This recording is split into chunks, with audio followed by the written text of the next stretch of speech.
বৃষ্টিতে আজও তলিয়ে রাজধানী সহ বিভিন্ন এলাকা, কোথাও যানজট, কোথাও সংকট গণপরিবহনের। সংশ্লিষ্ট দপ্তরগুলোর মধ্যে সমন্বয়হীনতাকে দুষছেন নগর পরিকল্পনাবিদরা।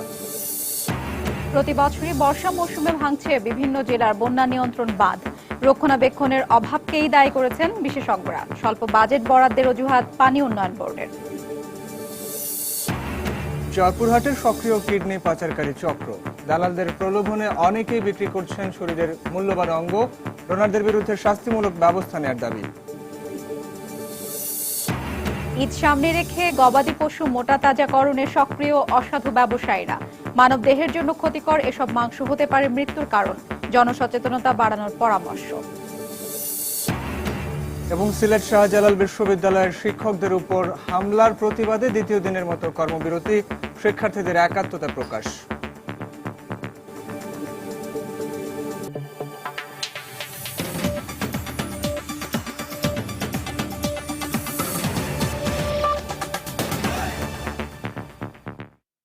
বাংলা সময়ে সঙ্গে আছি আমি হাফসাতুন্নেসা এবং আমি সাইফুল রুদ্র। টানা বৃষ্টিতে দ্বিতীয় দিনের মতো পানিতে তলিয়ে আছে রাজধানী ঢাকা। বিভিন্ন সড়ক ও অলিগলিতে এখন হাঁটু সমান পানি। কোথাও তীব্র যানজট, আবার কোথাও গণপরিবহনের অভাবে ঢাকা যেন এখন দুর্ভোগের এক নগরী। সামান্য বৃষ্টিতে এমন ভয়াবহ জলজট হওয়ায় সিটি কর্পোরেশন ও ওয়াসার গাফিলতিকে দুষলেন ভুক্তভোগীরা। এদিকে ৪ সেপ্টেম্বর থেকে ভারী বর্ষণের পূর্বাভাস দিয়েছে আবহাওয়া অফিস।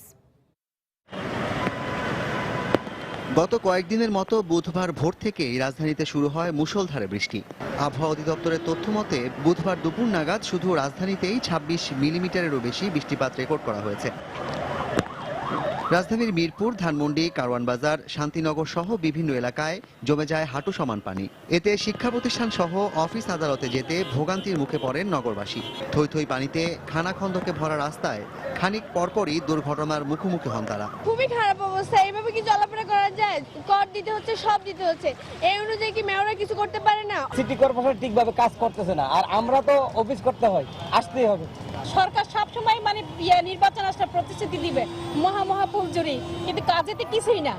এদিকে গত কয়েকদিনের প্রচন্ড জলাবদ্ধতার পরও এদিন খুব একটা সক্রিয় ছিল না ওয়াসা ও সিটি কর্পোরেশন। অথচ গণমাধ্যম কর্মীদের সরাসরি সংবাদ সম্প্রচারের মাত্র ঘণ্টাখানেকের মধ্যেই হঠাৎ তাদের কর্মতৎপরতায় ধানমন্ডি ২৭ নম্বর সংযোগ সড়কে ৫ ঘন্টা ধরে জমে থাকা পানি নেমে যায় মাত্র আধ ঘন্টাতেই। নগরবাসীর অভিযোগ, নিয়মিত ড্রেন পরিষ্কার না করা ও সমন্বয়হীন রাস্তা খোঁড়াখুড়ির কারণেই সৃষ্টি হয় জলাবদ্ধতার। আর এই জন্য সিটি কর্পোরেশন ও ঢাকা ওয়াসাকেই দুষলেন তারা। ৩ বছর ধরে একটা রাস্তা কাটা, এরকম সমস্যা নিত্য নৈমিত্তিক ব্যাপার। বৃষ্টি আসলে দেখা যায় রাস্তা খোঁড়াখুড়ির অবস্থাটা বেশি ওরা শুরু করে দেয়। সরকার অগাধ টাকা পয়সা সিটি কর্পোরেশন দিচ্ছে, সিটি কর্পোরেশনের কাউন্সিলররা কিছুই করে না। কাউন্সিলর যদি অসারকে চাপ দেয় তাহলে অসার ঠিক মতো কাজ করবে, অসার যদি ঘুমায় থাকলে তো কাজ হবে না। এদিকে সক্রিয় মৌসুমী বায়ুর প্রভাবে এমন বৃষ্টিপাত বলে জানিয়েছে আবহাওয়া অধিদপ্তর।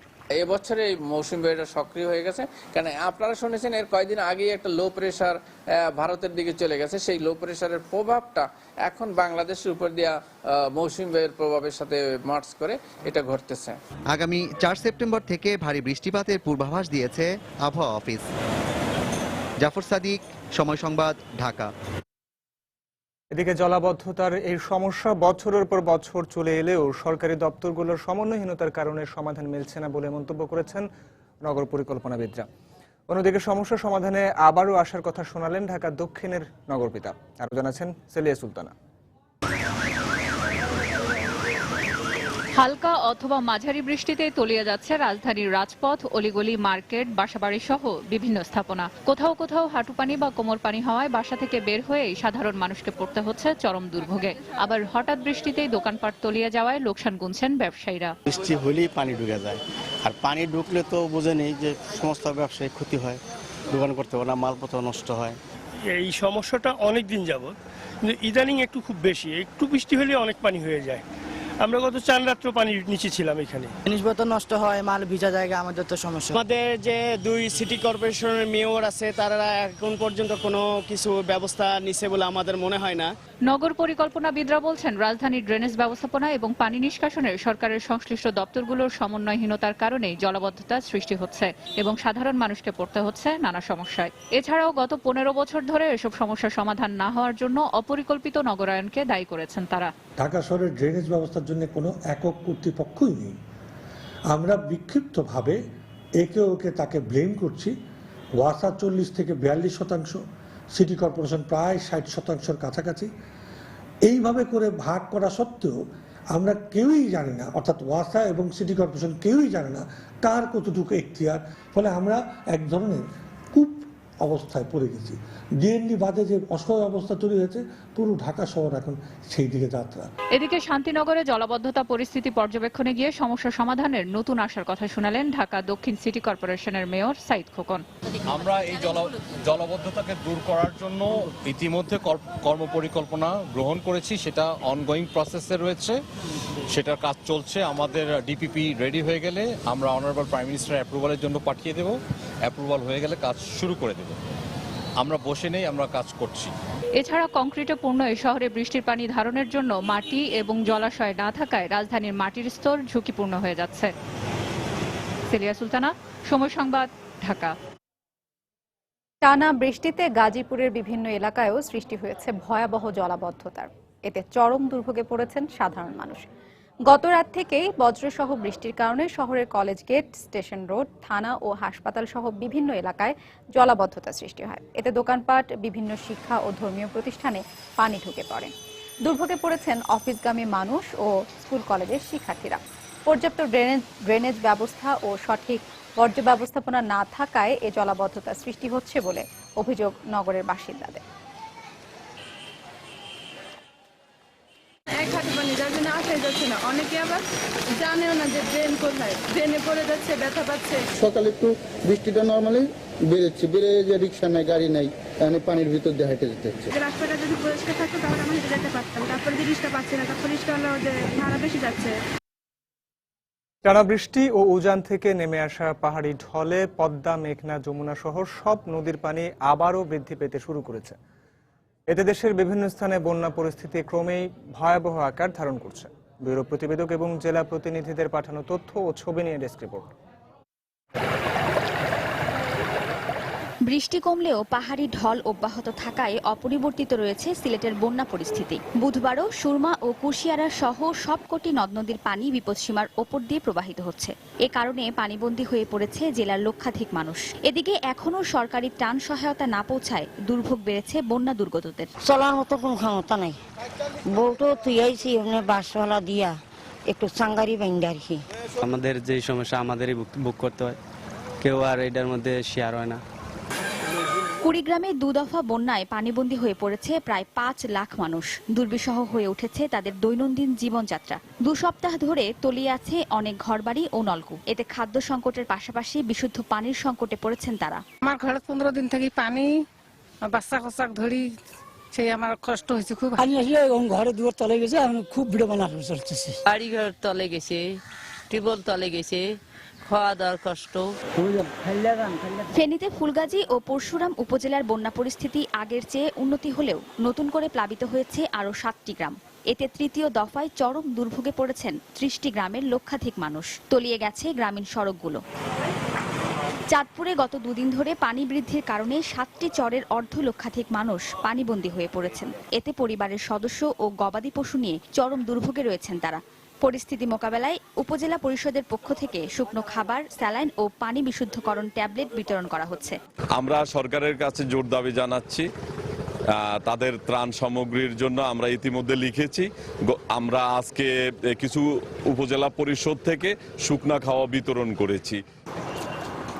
এছাড়া অতিরিক্ত বৃষ্টি ও পাহাড়ি ঢলে সিরাজগঞ্জ, টাঙ্গাইল, শরীয়তপুর, গাইবান্ধা ও ঝালকাঠির বন্যা পরিস্থিতির আরও অবনতি হয়েছে। ওয়াহিদা স্বপ্না, সময় সংবাদ। অভাবের তাড়নায় দালালদের প্রলোভনে পড়ে জয়পুরহাটের কালাই উপজেলার বিভিন্ন গ্রামের মানুষ বিক্রি করছেন কিডনি সহ শরীরের মূল্যবান অঙ্গ প্রত্যঙ্গ। এ চক্রটি কয়েক লাখ টাকার প্রস্তাব দিলেও কার্যত তাদের লাখ টাকা দেওয়া হয় না বলে অভিযোগ কিডনি বিক্রেতাদের। এ অবস্থায় জনপ্রতিনিধিরা বলছেন এটি বন্ধ করতে দালাল চক্র ও কিডনি বিক্রেতাদের বিরুদ্ধে কঠোর ব্যবস্থা নেওয়া দরকার। অবশ্য পুলিশের দাবি এ ব্যাপারে প্রয়োজনীয় ব্যবস্থা নেওয়া হচ্ছে। জয়পুরহাট ঘুরে মাজিদুর রহমানের পাঠানো তথ্য ও রবিউল ইসলামের ছবি নিয়ে ডেস্ক রিপোর্ট। জয়পুরহাটের কালাই উপজেলার উদয়পুর ইউনিয়নের গুচ্ছ গ্রামের নজরুল ইসলামের স্ত্রী তাহেরুন বেগম সংসারের সচ্ছলতা ফেরাতে 10 মাস আগে পাড়ি জমান ঢাকায়। পরিচিত এক দালালের মাধ্যমে এক সরকারি কর্মকর্তার বাড়িতে কাজ নেন গৃহকর্মীর। কিছুদিন পর কর্মকর্তার ছেলের প্রয়োজনীয় কিডনির টার্গেট হন তাহেরুন। এরপর স্বামীর পরামর্শে গ্রামে ফিরে আসলেও পিছু ছাড়েননি সে কর্মকর্তা। গুলশান থানার একটি চুরির মামলায় কৌশলে গ্রেফতার করানো হয় স্বামী ও তাকে। 7 দিন পর জামিনে মুক্ত করে ভারতে বেঙ্গালুরুর একটি হাসপাতালে নিয়ে তার একটি কিডনি প্রতিস্থাপন করা হয় কর্মকর্তার ছেলের শরীরে। জীবনের ঝুঁকি নিয়ে বেঁচে থাকা তাহেরুন ক্যামেরার সামনে কথা না বলেও প্রতিবেশীরা জানালেন তার কষ্টের কথা। পালে আসে আসার পর উনি আর দিবে না সকল ওই লোক কেস করে যে আমার বাসাত কাজ কাম করে 7-8 ভরি সোনার দানা হিগান এলা চুরি করে নিয়ে চলে গেছে। পুলিশ আসে 2 জনক ধরে নিয়ে যা গাড়িতে করে চলে যায় ঢাকা। একই ইউনিয়নের তেলিহার গ্রামের মুক্তি বেগমের অভাবের বোঝা যখন ভারী হচ্ছিল তখন জীবিকার তাগিদে চাকরি নেন ঢাকার গ্রিন রোডের একটি গার্মেন্টসে। অসচ্ছলতার সুযোগে গার্মেন্টসের সুপারভাইজার 4 লাখ টাকায় কিডনি বিক্রির প্রস্তাব দেয় তাকে। এতে রাজি হয় তাকে নেওয়া হয় কলকাতার ফোর্টিস হাসপাতালে। সেখানে মোখলেসুর রহমান নামে একজনের শরীরে প্রতিস্থাপন করা হয় তার একটি কিডনি। অভাবের কারণে আমি কিডনিটা দিতে বাধ্য হয়েছি। আমার 4 লাখ টাকা বিক্রি করেছে। আমার এই 4 লাখ টাকা এনে আমার সংসারটা অনেক সচ্ছল ভাবে চলতেছে আর কি, ভালো আছে। শুধু তাহেরুন আর মুক্তি বেগমই নয়, অভাবকে পুঁজি করে গত 6 মাসে দালালের খপ্পরে পড়ে এই উপজেলার অনেকেই বিক্রি করেছেন কিডনি। আমার শাশুড়ি মিনা তাই 1 বছর আগে কিডনি দিছে। খুবই অভাবের জন্য, ছেলের অসুখ, মেয়ে বিয়া পাটপা পাইছে না, এই জন্য আমার স্বামী কিডনিটা দিছে। এই অবস্থায় শুধু দালাল চক্রই নয়, কিডনি বিক্রেতাদেরও আইনের আওতায় আনার দাবি স্থানীয় এই জনপ্রতিনিধির। অদ্যাবধি পর্যন্ত অনেক দালাল ধরা পড়েছে। আমার মনে হয় যে কিডনি যারা দেয় তাদেরকেও আইনের আওতায় নিয়ে আসে, তাদেরকেও একটু শাস্তিমূলক ব্যবস্থা গ্রহণ করা। আর জেলা পুলিশের এই শীর্ষ কর্মকর্তা জানিয়েছেন, কিডনি বিক্রি বন্ধে জনসচেতনতা বাড়ানোর পাশাপাশি শাস্তিমূলক ব্যবস্থা নেওয়া হচ্ছে। মানুষকে যদি আমরা বোঝাতে পারি এবং আইন সম্বন্ধে বোঝাতে পারি, তার নেগেটিভ ধারণা সম্বন্ধে বোঝাতে পারি, তাহলে অবশ্যই তারা ফিরে আসবে এই পেশা থেকে। এ পর্যন্ত উপজেলার 1.5 শতাধিক মানুষ দালাল চক্র ও ইচ্ছাকৃতভাবে কিডনি বিক্রি করেছেন বলে জানা গেছে। সময় সংবাদ। বাংলা সময় আরো থাকছে। ধীরে ধীরে স্কুল ব্যাংকিং এ আগ্রহী হয়ে উঠছে বরিশালের ক্ষুদে শিক্ষার্থীরা। জমা হয়েছে প্রায় 11 কোটি টাকা, বাড়ছে আমানতকারীর সংখ্যাও।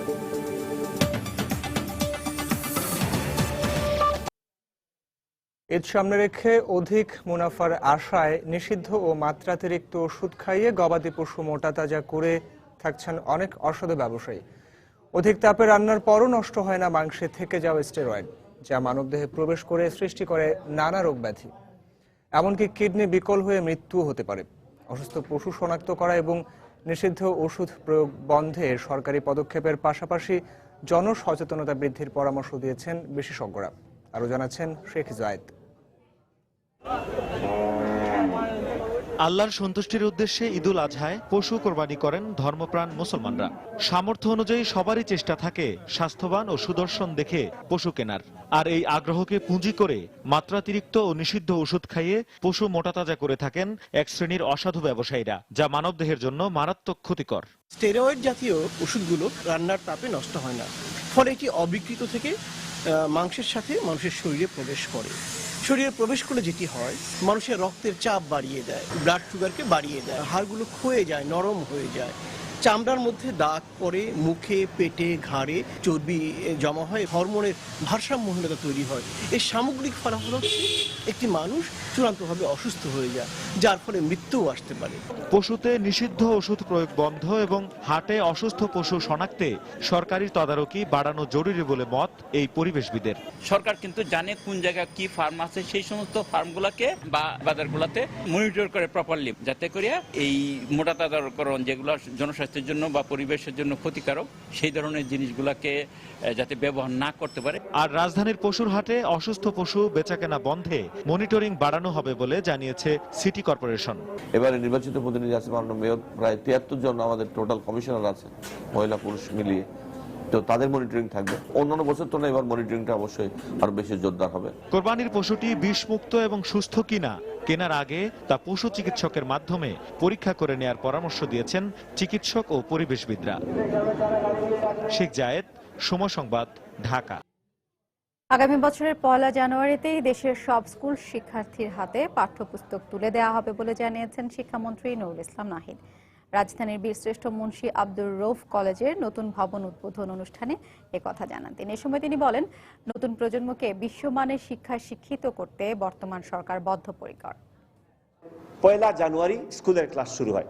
এখন কেউ বলতে পারবে না বই নিয়ে গিয়ে কি করবো। আমি তো বই নিয়ে হাজির আপনার দরজায় 1 তারিখে। একদিনও তো একবারও ব্যত্যয় হয়নি। এসএসসি পরীক্ষা 1 ফেব্রুয়ারি, ফলাফল 60 পরীক্ষা শেষে 60 দিনের মধ্যে। এইচএসসি পরীক্ষা 1 জুলাই, পরীক্ষা শেষে 60 দিনের মধ্যে ফলাফল। কোনো ব্যত্যয় একবারের জন্য হয়নি। এইবারও আগামী 1 জানুয়ারি আশা করি আপনারা সবাই যারা বই পাবেন, হ্যাঁ কলেজের তারা পাবেন না এখনো, কিন্তু ফ্রি পাবেন না, বই পাবেন, ফ্রি পাবেন না, আমরা দিতে পারবো। সিলেটের শাহজালাল বিজ্ঞান ও প্রযুক্তি বিশ্ববিদ্যালয়ের শিক্ষকদের উপর ছাত্রলীগের হামলার প্রতিবাদে দ্বিতীয় দিনের মতো অর্ধ দিবস কর্মবিরতি পালন করেছে মহান মুক্তিযুদ্ধের চেতনায় উদ্বুদ্ধ শিক্ষক পরিষদের ব্যানারে আন্দোলনরত শিক্ষকরা। পূর্ব ঘোষণা অনুযায়ী সকাল 11:30টায় কর্মবিরতির অংশ হিসেবে মৌন মিছিল করেন শিক্ষকরা। মিছিলটি বিশ্ববিদ্যালয়ের শিক্ষক ক্যান্টিন থেকে শুরু হয়ে পুরো ক্যাম্পাস প্রদক্ষিণ করে উপাচার্যের কার্যালয়ের সামনে গিয়ে শেষ হয়। পরে সেখানে তারা একটি প্রতিবাদ সমাবেশ করেন। সমাবেশের শিক্ষকরা অভিযোগ করেন, উপাচার্যের উপর সাধারণ শিক্ষকরা হামলা করেছে বলে যে অভিযোগ করা হচ্ছে তার কোনো ভিত্তি নেই, বরং উপাচার্য নিজেই একজন শিক্ষককে লাঞ্ছিত করেছেন, যা বিশ্ববিদ্যালয়ের সিসিটিভিতে ধারণ করা আছে। শিক্ষকদের সঙ্গে একাত্মতা প্রকাশ করে শিক্ষার্থীরাও এই কর্মসূচিতে অংশ নেন।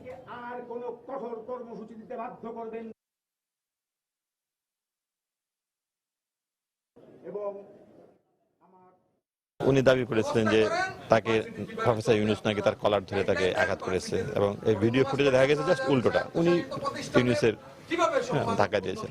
উনি দাবি করেছিলেন যে এখানে ছাত্রলীগের ছেলেরা আসে নাই, তারা অ্যাক্টিভিস্ট, তারা বিশ্ববিদ্যালয়ের শিক্ষার পরিবেশ চায়। এখন আমরা কি দেখছি, ছাত্রলীগ সেন্ট্রাল কমিটি থেকে তাদের 3 জনকে বের করে দেওয়া হয়েছে এবং উনি নিজে 4 জনকে বের করে দিয়েছেন। ফেলানীর পরিবারের ক্ষতিপূরণ চেয়ে ভারতের মানবাধিকার কমিশনের চিঠির জবাবে ফেলানীর বাবাকে দায়ী করে দেশটির স্বরাষ্ট্র মন্ত্রণালয়ের বক্তব্য আন্তর্জাতিক আইনের লঙ্ঘন বলে মন্তব্য করেছেন মানবাধিকার কমিশনের চেয়ারম্যান ডক্টর মিজানুর রহমান। এদিকে এ ধরনের বক্তব্য অত্যন্ত দুর্ভাগ্যজনক বলেও মন্তব্য করেছেন কুড়িগ্রামে পাবলিক প্রসিকিউটর আব্রাহাম লিঙ্কন।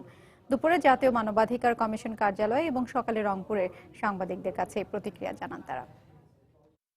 ফেলানীর বাবাকে দায়ী করবার যে প্রসঙ্গটি উত্থাপন করা হয়েছে, আমার দৃষ্টিতে প্রসঙ্গটি নিতান্তই অবান্তর, এটা অগ্রহণযোগ্য এবং আইনের কোনো মাপকাঠিতে এই ধরনের যুক্তি কখনো ধোপে টেকে না। ভারতীয় জাতীয় মানবাধিকার কমিশন যে ক্ষতিপূরণটা দেবার নির্দেশনা দিয়েছে, সেখানে কিন্তু কে দোষী বা না দোষী এই কথা কিন্তু তারা কিন্তু উচ্চারণ করেনি। এই মৃত্যুটা যে ঘটেছে, সুতরাং এই ফলাফলের কারণেই ভারতের উচিত হবে ফেলানীর বাবা মাকে, পরিবারকে একটা ক্ষতিপূরণ দেয়া। জাতীয় মানবাধিকার কমিশন যেগুলো ডিসিশন দিয়েছে তাদের গভর্নমেন্ট সবগুলোই এক্সিকিউট করেছে, কম্পেনসেট করেছে। সেই ক্ষেত্রে আমি যেটা মনে করি যে এই প্রতিষ্ঠান তো ফর্মালি একটা জিনিস অ্যাকনলেজ করলো যে দ্যাট কিলিং ওয়াজ আনজাস্টিফাইড, এটা বিচারের দাবি রাখে। আমরা যে বিচারের দাবি করছি এটা যুক্তিগ্রাহ্য হয়ে গেল। ভারত প্রকারান্তে এটা স্বীকার করে নিল, ভারতের একটি রাষ্ট্রীয় প্রতিষ্ঠান স্বীকার করে নিল। তো তারপরে এ ধরনের বক্তব্য দুঃখজনক। আবারও বলি, ভারতের জন্য এটি লজ্জাজনক এবং ভারতের মর্যাদা হানিকর একটি স্টেটমেন্ট।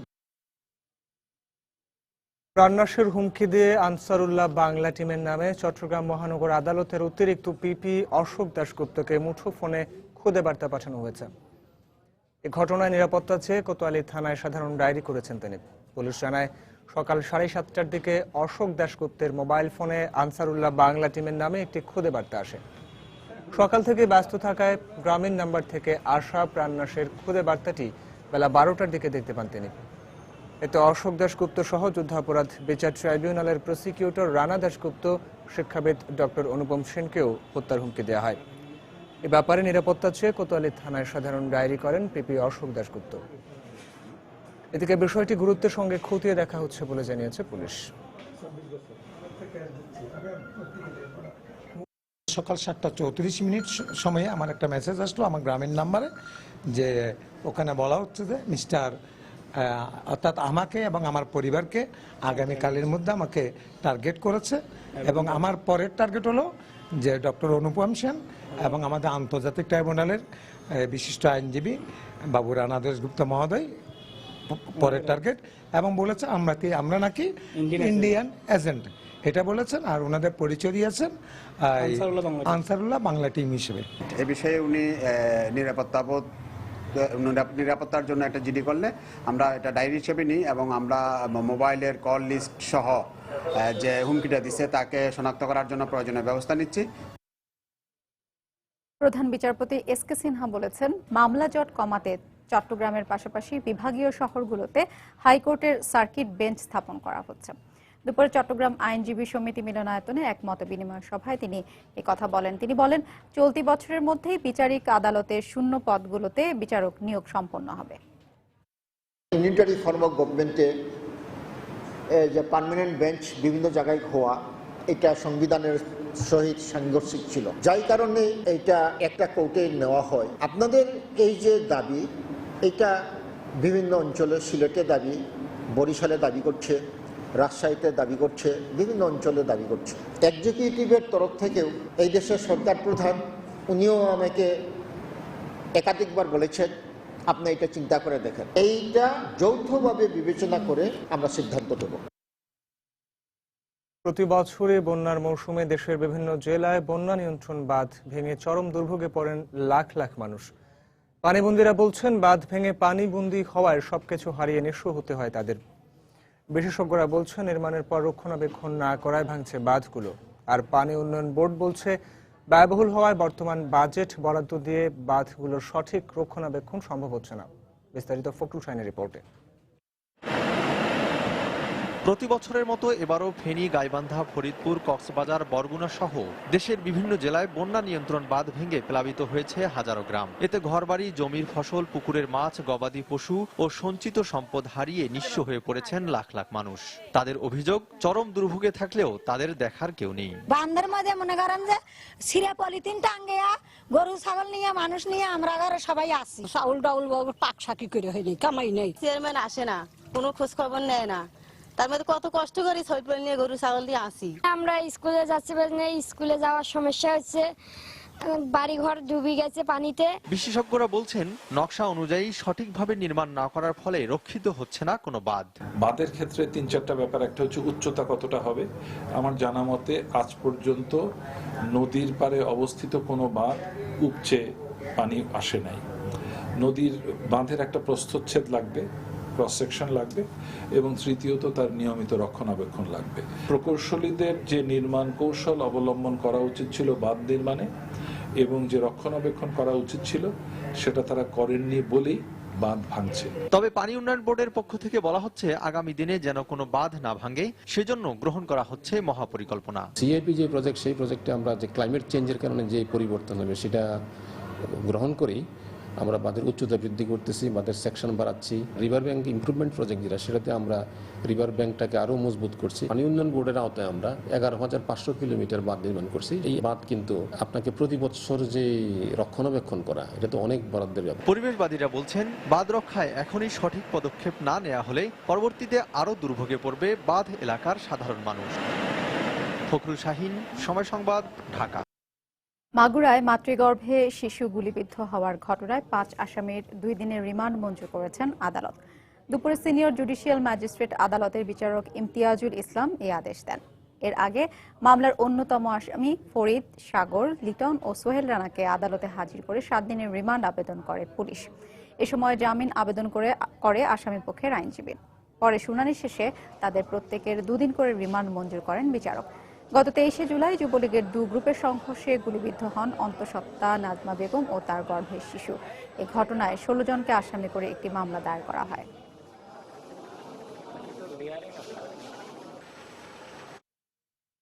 ফেনীতে নিখোঁজের একদিন পর স্কুল ছাত্র আশিককে উদ্ধার করেছে পুলিশ। গতকাল সন্ধ্যায় চট্টগ্রামের রামগড় বাজার থেকে তাকে উদ্ধার করা হয়। এ সময় জড়িত সন্দেহে একজনকে আটক করা হয়েছে। পুলিশ ও স্বজনরা জানায়, গতকাল দুপুরে সদর উপজেলার 5গাছিয়া থেকে আশিককে অপহরণ করা হয়। স্কুল শেষে বাড়ি ফেরার পথে তাকে ঘুরতে নিয়ে যাবার কথা বলে অপহরণ করে তারই ফুফাতো ভাই আজাদ। সেদিন সন্ধ্যায় অপহৃতের মাকে ফোন করে মুক্তিপণের 8 লাখ টাকা দেওয়ার জন্য বিকাশ নম্বর দেয় সে। পরে পুলিশ অভিযান চালিয়ে গতকাল সন্ধ্যায় চট্টগ্রামের রামগড় বাজারের এক বিকাশের দোকান থেকে আজাদকে আটক করে। এ সময় অপহৃত শিশু আশিককে উদ্ধার করা হয়। আজাদ ও বলছে 8 লাখ টাকা দিলে দেন আমার ভাইটি দিবে, না হলে লাশ ফেলাই দিব। এরপর সকালে বললো 6 লাখ, এরপর আস্তে আস্তে 2 লাখের মধ্যে আসছে। আসামির বিকাশের মাধ্যমে যে চাঁদা দাবি করে সেই বিকাশের নাম্বারটা আমরা শনাক্ত করতে সক্ষম হই। শনাক্ত করে আমরা কৌশলবশত ওই বিকাশে কিছু টাকাও দিই এবং টাকা নিতে গেলে সেখানে আমরা আসামিকে দিতে করি এবং আসামির দেখানো মতে রামগড় বাজার এলাকা থেকে ভিকটিমকে এবং আসামিকে আমরা দিতে করি। সোনাদিয়ায় গভীর সমুদ্র বন্দরে নির্মাণ প্রকল্প ফিরিয়ে নেওয়া হচ্ছে এমন তথ্য সঠিক নয় বলে মন্তব্য করেছেন নৌপরিবহন মন্ত্রী শাহজাহান খান। তবে এটি সময় সাপেক্ষ হওয়ায় চট্টগ্রাম বন্দরের উপর চাপ কমাতে মংলা বন্দর সচলের পাশাপাশি পায়রা বন্দরও চালু করা হচ্ছে বলে জানান তিনি। সকালে চট্টগ্রাম বন্দরের এনসিটি ইয়ার্ডে সামিট পোর্টকে 3টি জাহাজ হস্তান্তর অনুষ্ঠানে কথা বলেন শাহজাহান খান। গভীর সমুদ্র বন্দর প্রকল্প আমাদের ফাস্ট ট্র্যাক প্রজেক্ট এবং এর জন্য অর্থায়নের জন্য মাননীয় প্রধানমন্ত্রী চেষ্টা করছেন। আমরা অর্থায়ন করার পরে, কারণ এখানে প্রচুর টাকা প্রয়োজন হবে, 40-50 হাজার কোটি টাকার মতো এখানে ব্যয় হবে। প্রতিদিন আমাদের গ্রোথ, আমাদের প্রবৃদ্ধি কি হারে বৃদ্ধি পাচ্ছে, এই প্রবৃদ্ধিকে সামলাতে হলে আমাদের এই চট্টগ্রাম বন্দরের উপরে নির্ভরশীল হলে চলবে না। বাংলা বন্দর, পায়রা বন্দর, গভীর সমুদ্র বন্দর, এগুলোকে আমাদের দিনের পর দিন আরো উন্নত করতে হবে।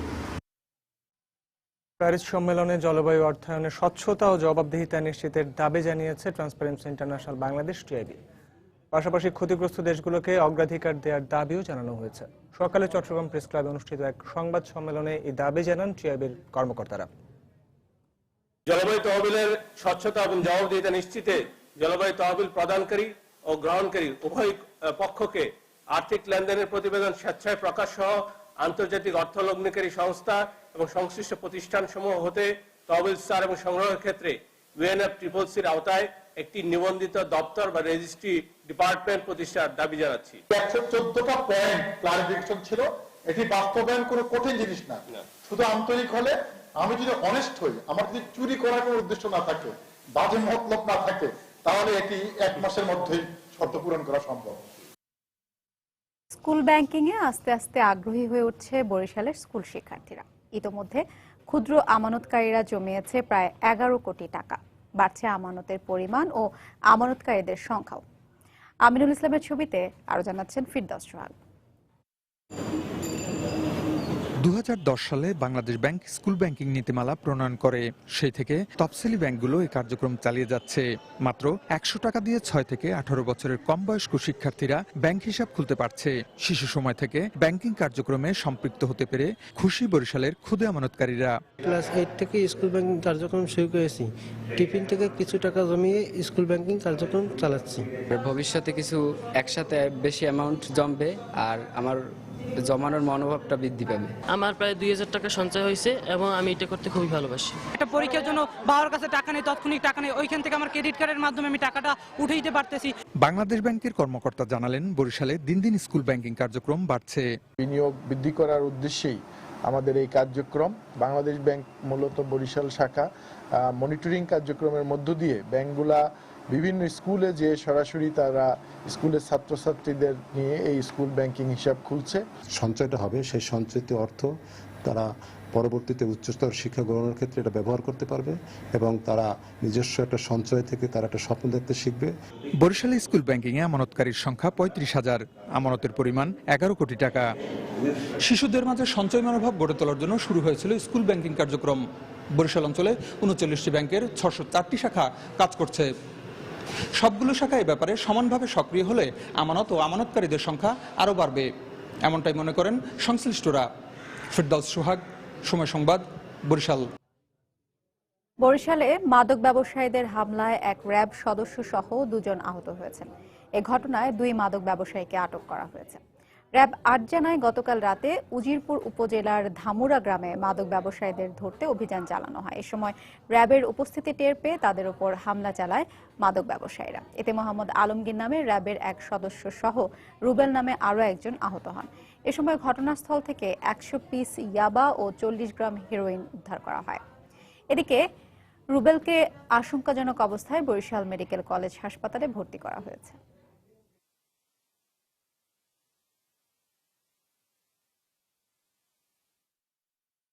আমাদের সদস্যরা যখন তাদেরকে ধরতে যায় তখন মাদক সেবীরা এবং মাদক ব্যবসায়ীরা আমাদের উপর অতর্কিতে হামলা চালায়। এর ফলশ্রুতিতে দেখা যায় আমাদের পরবর্তী যে ব্যাকআপ টিম ছিল সেখানে ব্যাকআপ টিম যায় এবং যার পরবর্তীতে একজনকে ধরতে সক্ষম হয় 100 পিসি ইয়াবা সহ, এবং পরবর্তীতে তার পাশের বাসায় সার্চ করে আরেকজনকে 40 গ্রাম হেরোইন সহ ধরতে সক্ষম হয়। স্বরাষ্ট্র মন্ত্রণালয়ের তালিকাভুক্ত মানব পাচারকারী মৌলভী আলী আহমেদকে টেকনাফ থেকে গ্রেফতার করেছে পুলিশ। সকালে সাবরাং ইউনিয়নের লাফারঘোনা এলাকা থেকে তাকে গ্রেফতার করা হয়। পুলিশ জানায় মানব পাচারকারীদের বিরুদ্ধে বিশেষ অভিযান শুরুর পর থেকেই আলী আহমদ পলাতক ছিল। এদিকে গ্রেফতারকৃতের বিরুদ্ধে টেকনাফ থানায় হত্যা, মানব পাচার ও ডাকাতের মোট 6টি মামলা রয়েছে বলে জানিয়েছে পুলিশ।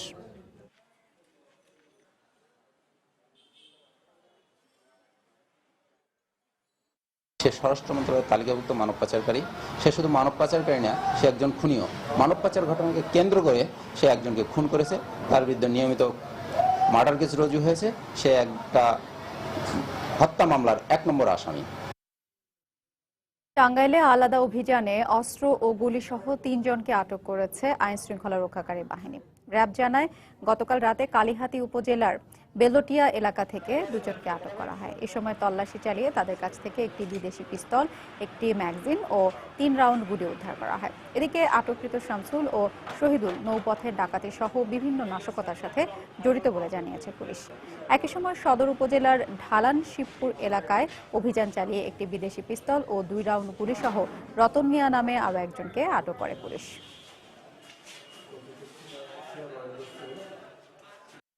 দুজন লোককে একটা সন্দেহ হয়, সন্দেহ হওয়ার পরে তাদেরকে যখন তল্লাশি করে একজনের কোমরে একটি পিস্তল পাওয়া যায়।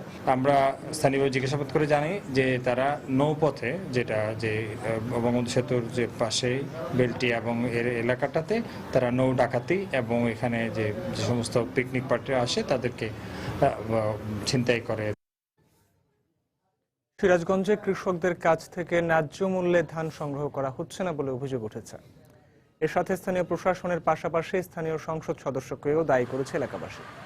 কৃষকদের অভিযোগ, ধান সংগ্রহের আগে কোনো বিজ্ঞপ্তি দেওয়া হয়নি। উল্টো স্থানীয় সংসদ সদস্যের ডিও লেটারে এবং উপজেলা কর্মকর্তার যোগ সাজশে গোপনে অন্য উপজেলা থেকে ধান কিনে গুদামে সরবরাহ করা হচ্ছে।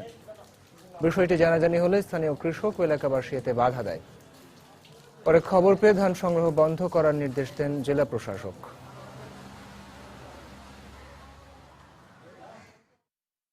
সরকারের আশায় রয়েছি, এর মধ্যে কোন থেকে ধান নিয়ে এই যে আইছে, হ্যাঁ গোডাউনে ট্রাক ভর্তি করতেছে, জানি না। কোনো প্রচার নাই, কোনো পাবলিসিটি নাই।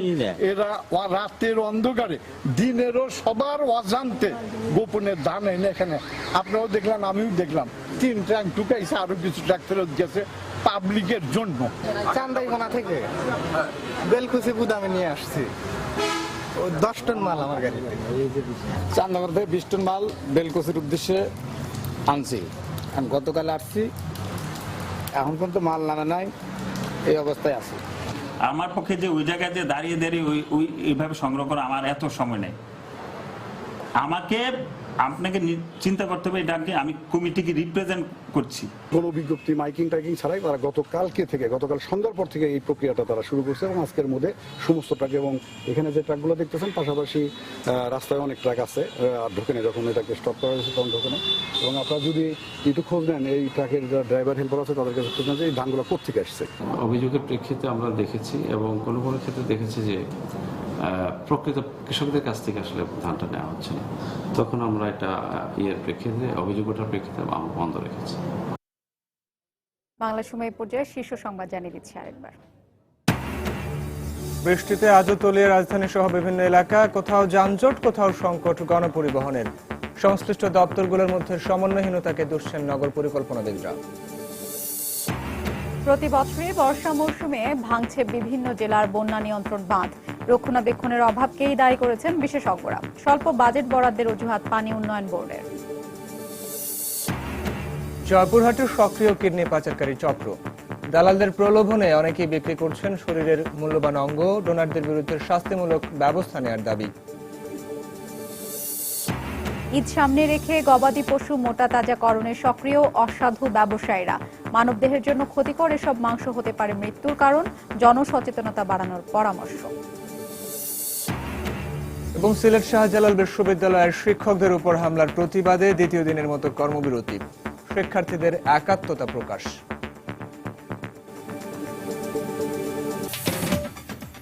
এই ছিল বাংলার সময়। যে কোনো খবর পেতে ভিজিট করুন সময়নিউজ.tv। এছাড়া এইমাত্র পাওয়া খবর আপনার মোবাইলে পেতে SMS করুন *SN লিখে পাঠিয়ে দিন 16242 নম্বরে। সঙ্গে থাকুন সময়ের।